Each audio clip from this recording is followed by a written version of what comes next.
Sebagaimana kita juga hari ini, ayo kita lawan. Sah? Wih, kan Tuhan ingin sekarang orang Arab Saudi melawan Amerika. Sah? Ingin seluruh pangkalan militer Amerika dikeluarkan dari tanah Arab. Menurut tuan-tuan gimana? Ini ahli hawa atau ahli? Wih, ahli hawa atau bukan? Hah? Belum tahu lagi. Kalau antum di posisi itu, rasanya sudah sanggup enggak untuk berhadapan?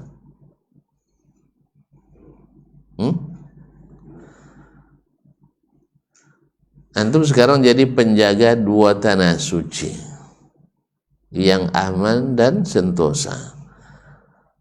Terus ada yang mancing-mancing berkelahi. Antum pikirkan keamanan ini kah atau menjaga harga diri? Saya kamu ajak-ajak pulang, ayo. Nah, pilih yang mana? Hah? Serius ini? Kalau menurut keinginan, siapa yang mau dihinakan kayak gitu? Apalagi orang Arab. Orang Arab itu lebih tinggi ghirahnya daripada kita. Kan ya?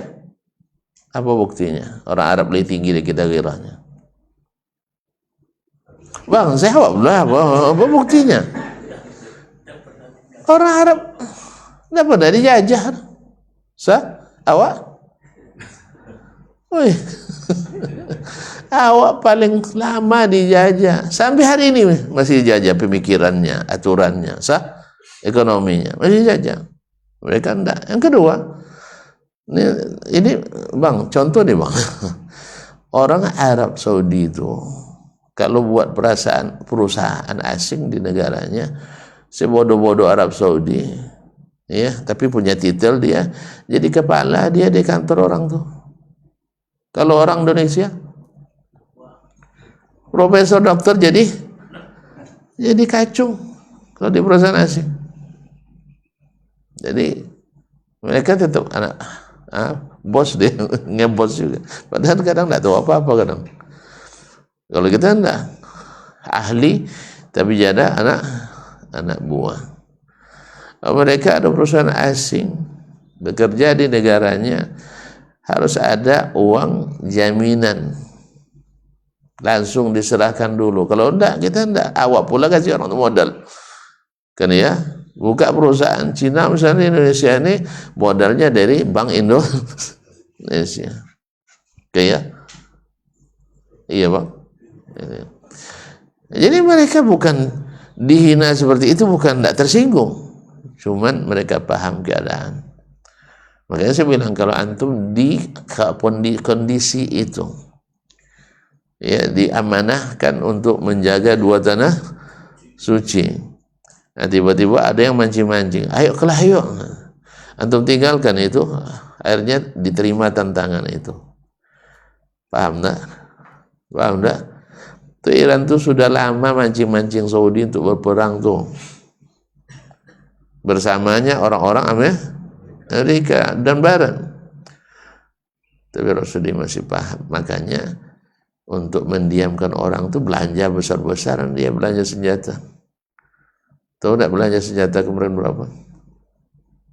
Hanya 4 kali APBN kita. Berapa APBN dong? Tak habis dong. Tidak dapat cipratan kena juga. APBN kita lebih kurang 2.500 triliun kan. Nah, mereka belajar senjata lebih kurang 10.000 triliun. Mana kayanya pada awak? Woi, mana kaya mereka pada kita? Mana? Tandus. Sah, kering kerontang. Sah? Kita lebih kaya. Woi, kita lebih kaya. Cuman tetap apa sebab? Abang yang bilang saya tidak ikut. Kita belum beriman dan bertakwa secara totalitas. Kayak belum beriman dan bertakwa secara totalitas. Mereka undang-undang dasar negara Al-Quran dan Sunnah. Berarti sempurna tak? Sempurna tak keimanannya? Yakin dia dengan Al-Quran Sunnah bisa mengatur dunia dan akhiratnya. Kalau kita kan belum yakin kan? Ngaku aja lah. Nanti dituduh teroris antum, radikal.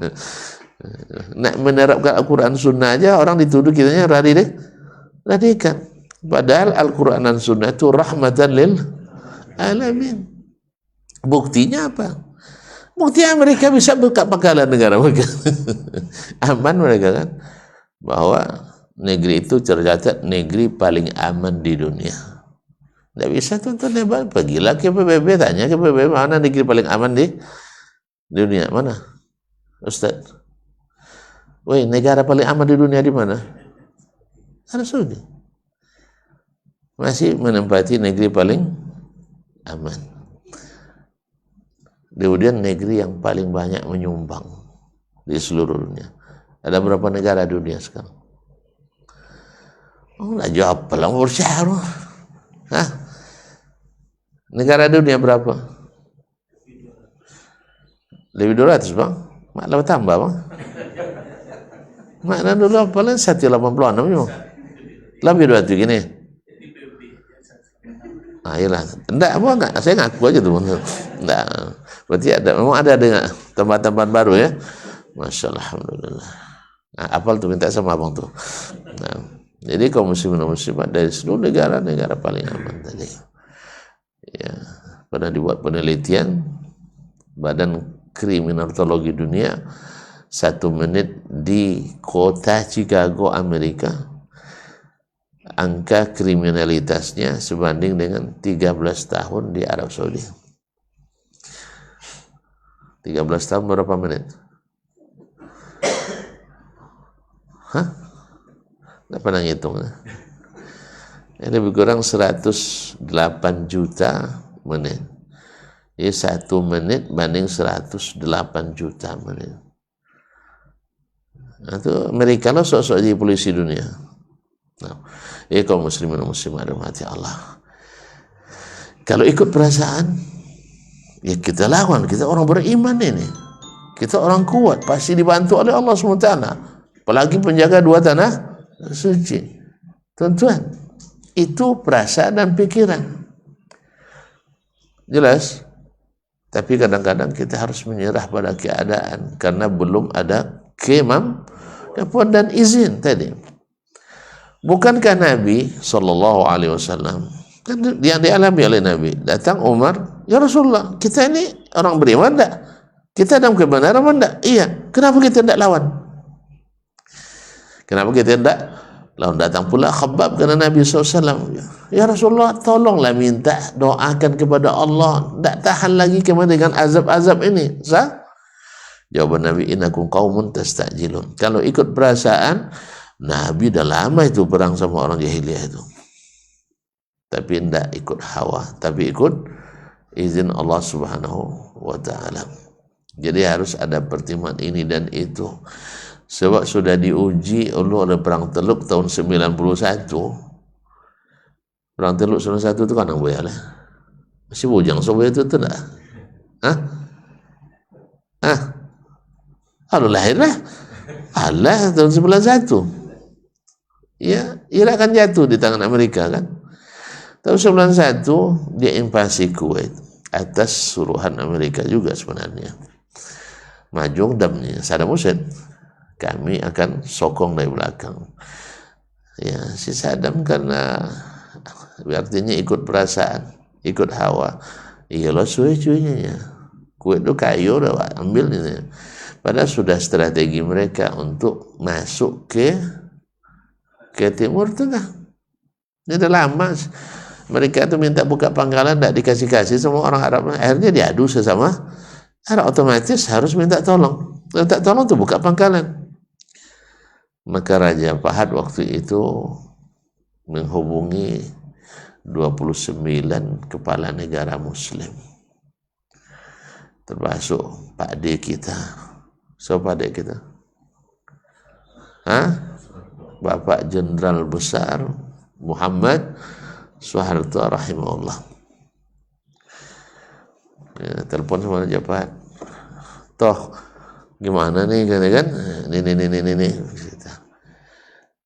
Apa jawaban Pak Soeharto? Nggak bisa, ndak.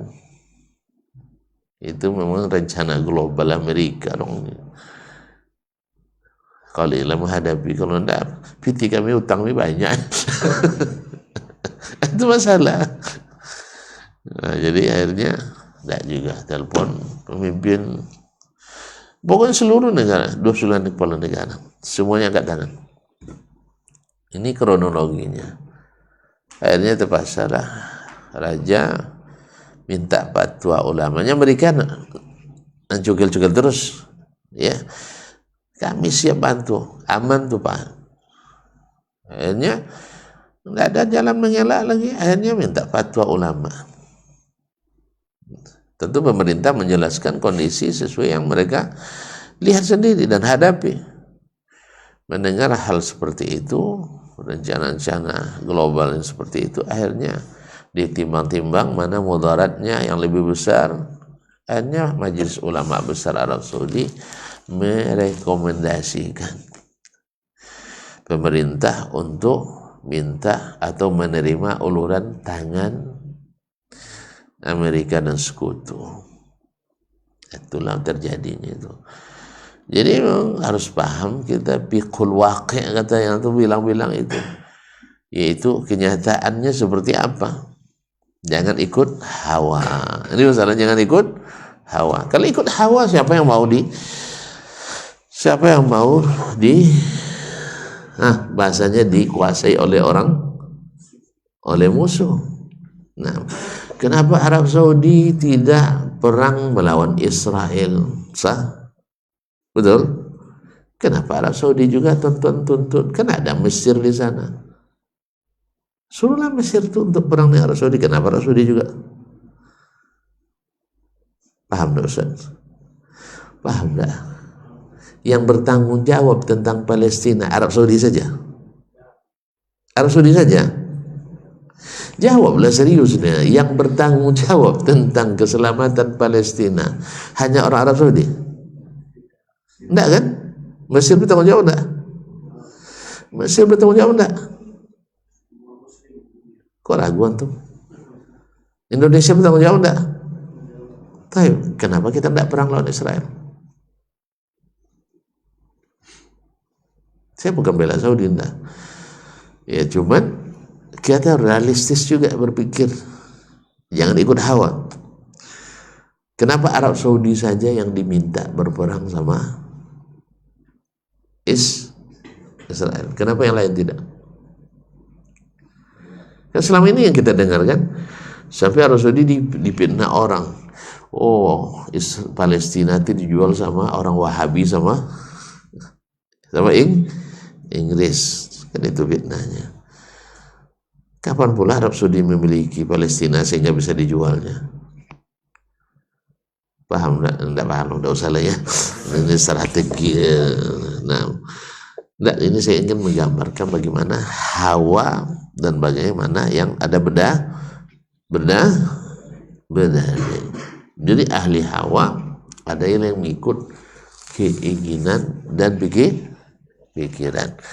Dikiranya perang itu menyelesaikan seluruh masalah. Jangankan perang antar negara, perang antar kampung juga banyak masalah. Sah? Jangankan perang antar kampung, perang suami istri banyak menyelesaikan. Tidak pernah tuan-tuan nengok suami istri perang habis supaya menyelesaikannya? Hah? Tengok aja mengenai agama itu. Yang membuat saya terlambat pulang malam tadi gara-gara itu juga lah. Paham? Wih, bukan mudah menyelesaikan. Makanya akan perang dan nikah belum? Ingat. Nah, jangan sekali-kali angkat senjata sama istri ya. Istri itu bukan lawan adu otot, paham? Dan bukan lawan adu apa namanya? Adu argumen. Di berlawan debat kalah juga kita. Paham tak? Catat tuh, ingat betul tuh. Pokoknya dengan istri itu jangan jadikan lawan berdebat. Dia lebih hebat dari kita. Iya ya bang? Iya tak? Sama-sama paham aja lah kita. Kalau adu otot lebih tak patut lagi. Jangan main tangan dengan istri. Apa sebab? Menang kita jadi arang. Apa kata orang? Masa istri jadikan lawan? Sah? Buruk juga kita. Yang lebih parahnya kalau kalah kita sama istri. Mak tak lawan bini lagi. Nah, itu lebih parah lagi. Nah, jadi oleh situ jangan perang tak. Nah sekarang kondisi antum pergi haji aman, pergi umroh nyaman, sah. Ini orang dari rupanya bang, kita terkurung kemarin ya, banyak nampak rudal Ustaz. Enggak, di Makkah Madinah aja dan itu aman aja.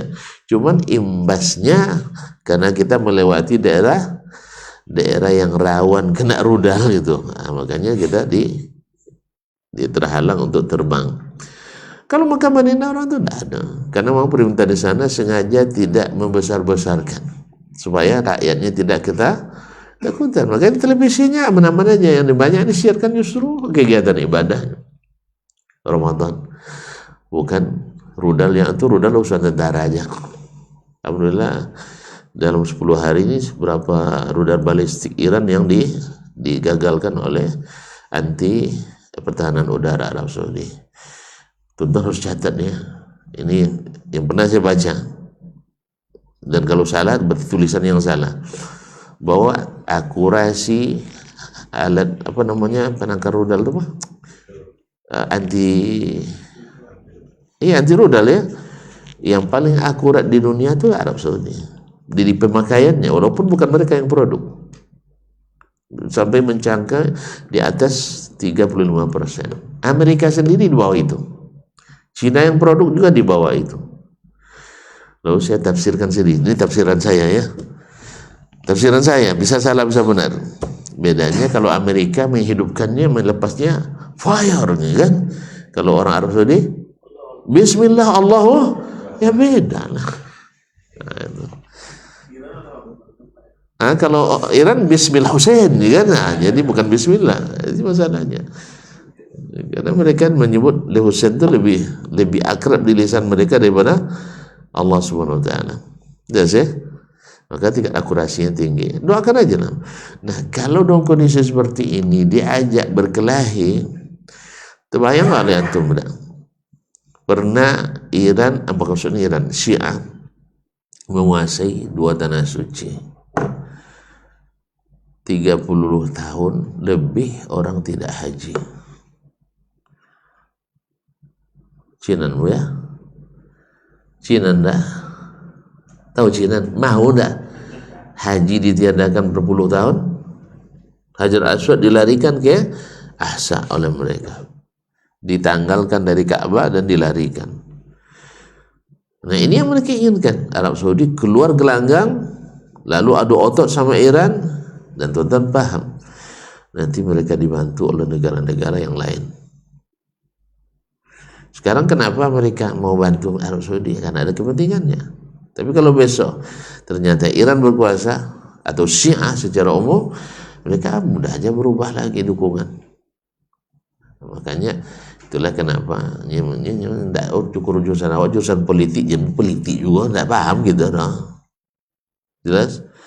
Terus ada apa situ aja. Saya menyampaikan apa yang saya dengar dari orang politik di sana. Jadi tafsiran antum tuh banyak yang keliru. Nah, karena antum tidak mengetahui keadaan di sana, atau memang tergiring oleh politik global. Ya kita tergiring oleh gelombang itu. Kok sampai sini? Ini gara-gara mengikut hawa. Jadi inginnya kita jangan dihina, inginnya kita jangan direndahkan, inginnya kita jangan buka pangkalan militer Amerika dan Eropa di Jazirah Arab. Keinginan kita. Makanya coba tempatkan antum jadi rajanya di sana. Karena kira tuh membiayai Masjidil Haram, Masjid Nabawi ya, antum terpaksa minta sumbangan keluar. Sah? Tahu enggak Masjid Nabawi dana operasional per hari hanya 5 miliar. Satu hari. Masjidil Haram uang listriknya sebulan hanya 78 miliar.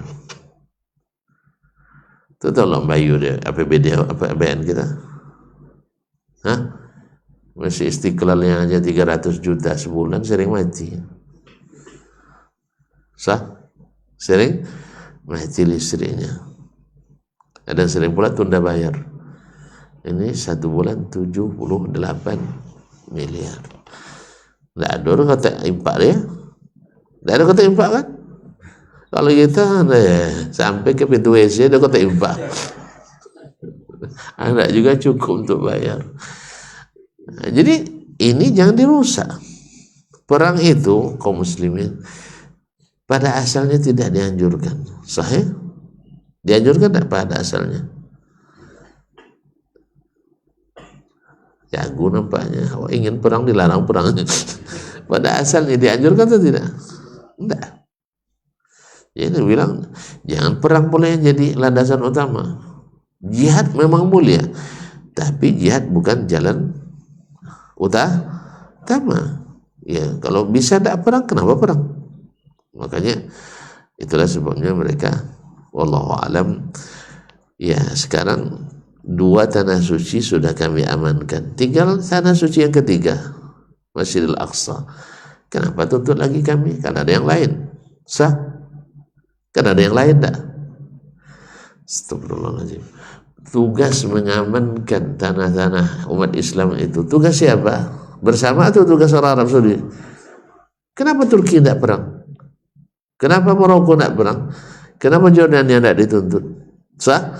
Sebanyak ini negara Muslim. Kenapa Arab Saudi jangan terpaksa? Padahal mereka sudah menjaga keamanan 2 tanah suci yang lebih besar. Nah, orang-orang di luar Ahlussunnah seperti Syiah ini sangat berkepentingan menarik orang Arab ke lapangan perang. Karena kalau sudah perang namanya, mereka sudah punya alasan untuk menghancur dan meluluhlantahkan. Dan kalau orang Syiah tidak ada kasih sayangnya. Dia lama sekali gara-gara menjelaskan masalah alul hawa dengan bukan hawa. Nah, ada jelas maksud kita. Keinginan tidak sesuai dengan dalil dan keadaan. Nah, sekarang orang tadi memasukkan istilah apakah nama-nama Allah itu Allah sendiri atau selain Allah. Gara-gara kalau dulu orang tidak ada masukkan istilah ini. Yang pertama masukkan adalah Mu'tazilah. Apa sejarahnya Mu'tazilah ini? Mu'tazilah ini asalnya adalah yaitu seseorang bertanya kepada Al-Hasan Al-Basri, Imam Al-Hasan Al-Basri, tentang masalah pelaku dosa besar. Nah, pelaku dosa besar.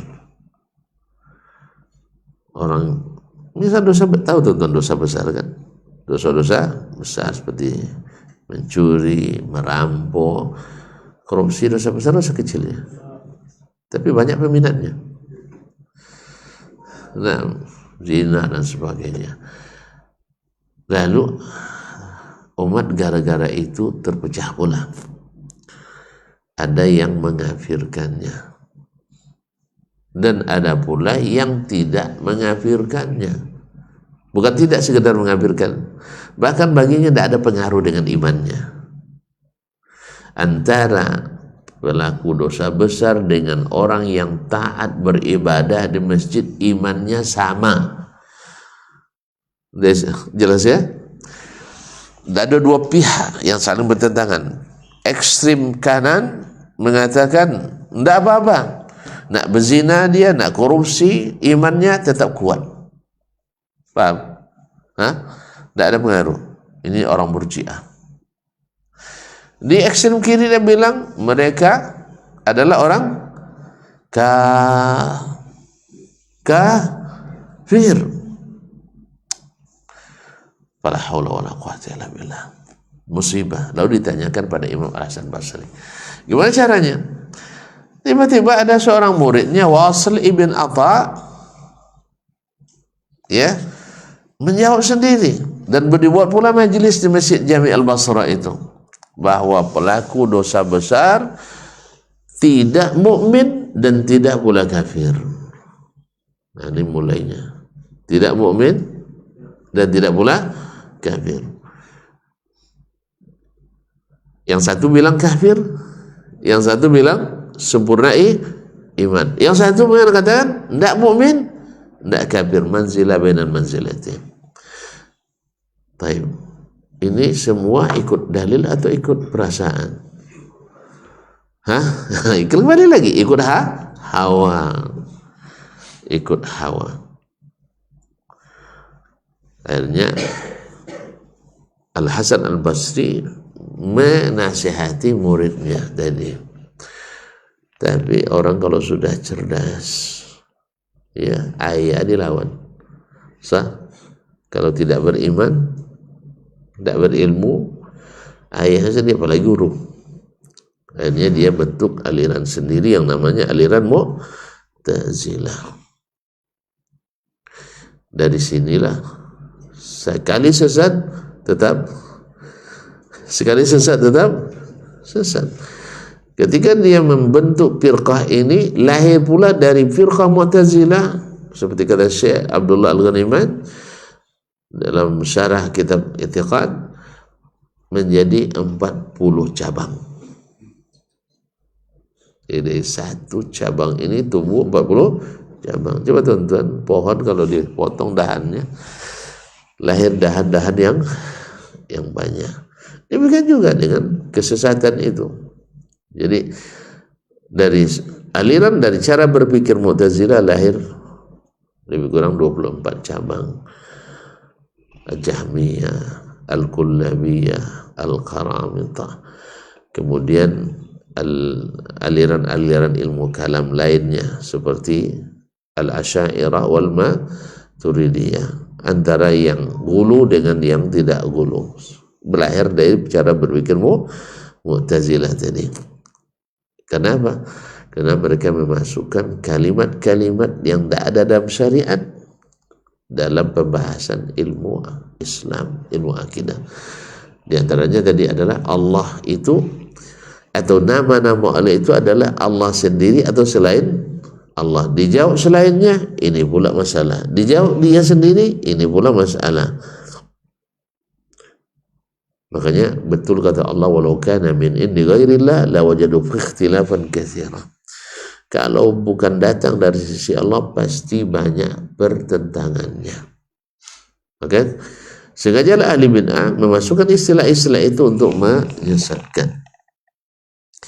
Sehingga dalam masalah ini, apakah nama-nama Allah itu Allah sendiri atau bukan Allah? Nah, terjadi 3 bagian orang dalam masalah ini.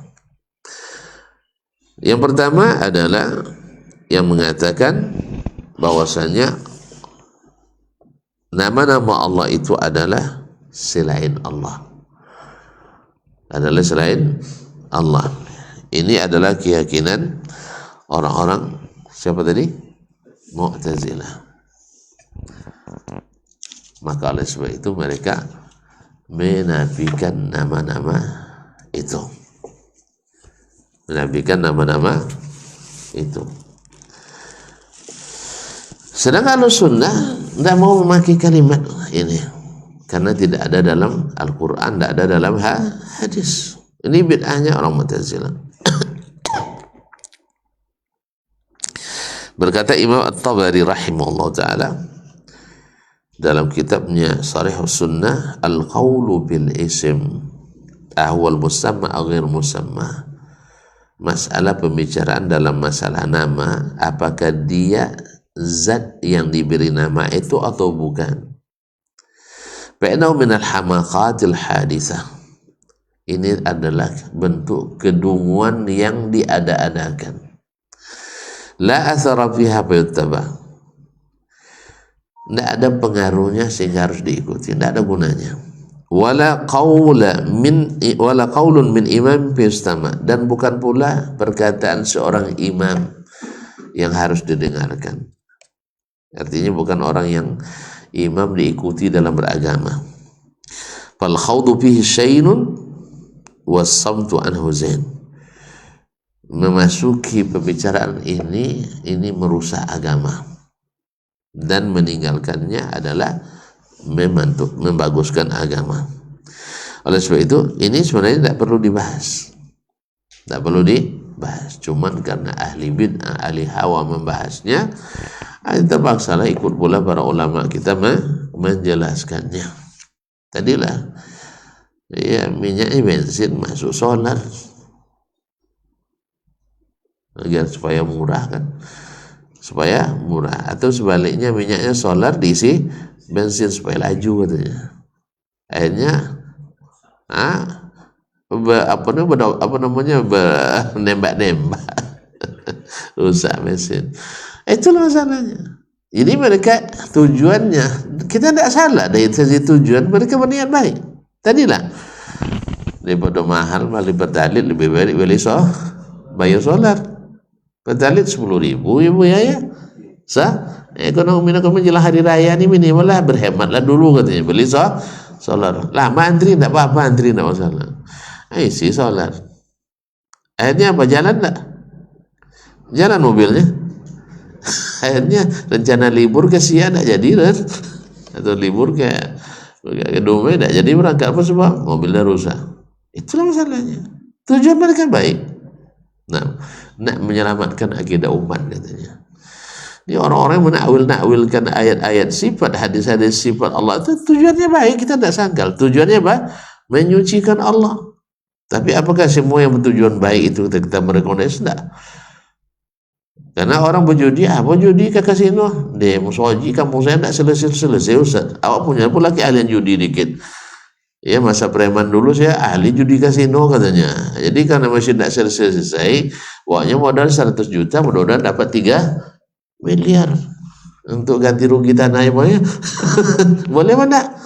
Bagus tujuannya itu. Makanya tidak boleh disalahkan. Tidak. Anda tujuan Anda memang tidak salah, tapi pekerjaan Anda salah. Atau orang korupsi, ya tujuannya apa? Saya nak bangun Islamic Center terbesar di Indonesia, makanya saya korupsi. Boleh? Tidak juga. Niatnya baik. Jadi orang-orang ini niatnya baik. Kan sekarang orang bicara tentang Syiah sekarang kan niatnya baik menghancurkan kekufuran, harus kita dukung Iran itu. Tentulah makanya berilmu dulu sebelum bercakap.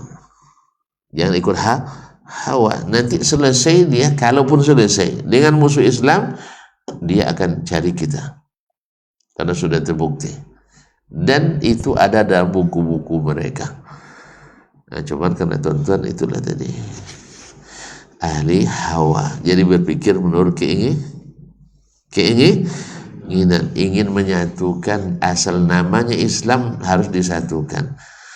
Itulah gara-gara hawa juga lah, makanya puasa 2 hari berbeda, raya 2-3 hari berbeda. Jadi kalau gitu sama-sama memahami aja lah, kan itu jadinya. Sempat hari raya, kapan raya? Yang 1 Syawal belum tahu rayanya kapan. Tapi kalau yang rayanya 20 Maret sudah tahu. Paham? Antum hari rayanya kapan? 1 Syawal. Jadi kalau 1 Syawal belum bisa dipastikan sampai terlihat hilal. Tapi kalau orang rayanya 20 Maret silakan aja. Paham sih? Nah, orang-orang ahli hawa mengatakan, ya biarkan aja, damai dalam badai, saling memahami, dua-duanya benar itu. Masa iya benar dua-duanya? Di mana datang benarnya? Besok kalau sempat hari raya 20 Maret. Hari apa 20 Maret itu? Hari apa bang? Jumat dia? Jumat 20 Jumat. Dah. Bagi yang raya hari itu, baginya haram puasa. Sah? Wih, sah? Berarti kalau tuan-tuan masih puasa, di mata mereka orang durhaka. Sah? Dosa besar, dosa kecil? Dosa besar. Kalau ada pula khawarij di situ, udah kafir kita dibuatnya. Nah, sebaliknya tuan-tuan yang puasa akan menuduh orang yang hari raya hari itu pelaku dosa besar pula, karena haram tidak puasa di bulan Ramadan dengan sengaja. Itu cuma tidak damai gitu tuh. Makanya dikasih bius paracetamol. Sah? Dikasih obat paracetamol, obat penenang. Ini kan mengikut hawa. Kalau mengikut dalil enggak. Kalau kalian berselisih, balik kepada Allah dan Rasul. Balik ke sunnah. Sumu liruyati wa aftiru liruyati, selesai. Nah, cuma itulah. Tonton lebih banyak mengikuti hawa, pikiran, perasaan. Nggak enak kan, di situ ada ulamanya juga, ada dalilnya juga. Sah? Jadi kalau ada dalil tidak boleh disalahkan. Ini cara metode Islam atau metode hawa? Hah? Kalau metode Islam apa? Al-Quran. Kalau berselisih, kembalikan kepada Allah dan Rasul. Fala wa rabbika la yu'minuna hatta yuhakkimuka fima syajara bainahum. Demi Rabbmu, mereka belum sempurna imannya sampai mereka menjadikan kamu pemutus dalam perkara yang mereka berselisihkan. Mereka berselisih di masalah ilmu hisab. Balik ke Nabi, dipakainya hisab atau tidak? Balik ke Allah, dipakainya atau tidak? Tidak. Kita tinggalkan, selesai. Dulu ketika orang tidak pakai itu, tidak ada cerita di sejarah di dunia ini orang berpuasa satu rumah beda. Ada enggak? Tidak ada di dunia ini terjadi perbedaan puasa orang serumah kecuali setelah menggunakan metode ini. Tidak ada. Padahal khilaf tentang masalah hilal dari dulu sudah ada, tapi belum ada sejarahnya. Mereka beda raya, beda puasa sekampung, kecuali di Konoha. Kecuali di Konoha. Apa Konoha? Saya tidak tahu mana Konoha atau apa mana.